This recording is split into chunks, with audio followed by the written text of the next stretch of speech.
சில பேர் மீடியாக்களை வச்சுக்கிட்டு எல்லாத்துக்கும் டைரக்ஷன் கொடுக்குறாங்க. காவல்துறை இப்படி தான் விசாரிக்கணுங்கிறாங்க, நீதித்துறை இப்படி தான் விசாரிக்கணுங்கிறாங்கலாம் அப்படி ஒரு கருத்தை சொல்லியிருக்காரு.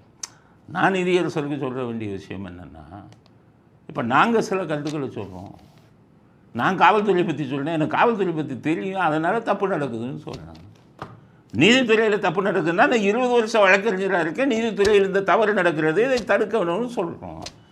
அதனால் எங்களை மாதிரி ஆளுங்க குவாலிஃபைடு பர்சன்ஸ், அந்தந்த துறையில் அனுபவம் வாய்ந்தவர்கள் சொல்லக்கூடிய விமர்சனங்களை எல்லோரும் ஏற்றுக்கொள்ளத்தான் வேண்டும்.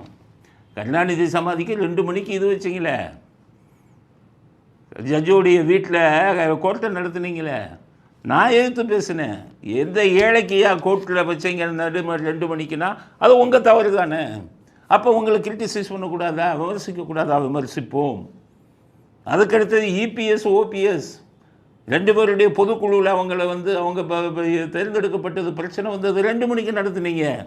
2 மணிக்கு நடத்துகிற கதையெல்லாம் எப்படி நடக்கும்? அட்வொகேட்ஸுங்க எப்படி போய் ஜட்ஜிட்ட ஃபேஸ் வேல்யூவில் பண்ணுவாங்க, எப்படி வீட்டுக்கு கொண்டு போய் வைப்பாங்க, இதெல்லாம் எனக்கு தெரியும்.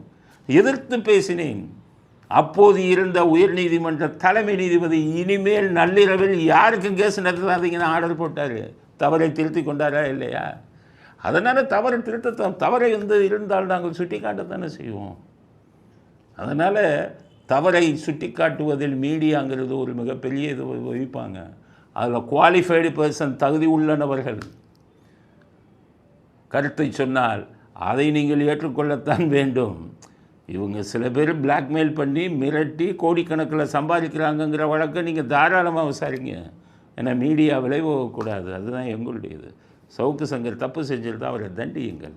ஆனால் பொதுவாக யாருமே பேசக்கூடாது, இந்த வீடியோ இவங்கெல்லாம் பேசுகிறாங்கன்னு நீங்களெல்லாம் செய்யும் தவறுகளுக்கு நாங்கள் சுட்டி காட்டக்கூடாது, அதை விமர்சனம் செய்யக்கூடாது என்று யாருமே நினைக்க வேண்டாம். காவல்துறையாக இருந்தாலும் சரி, நீதித்துறையாக இருந்தாலும் சரி.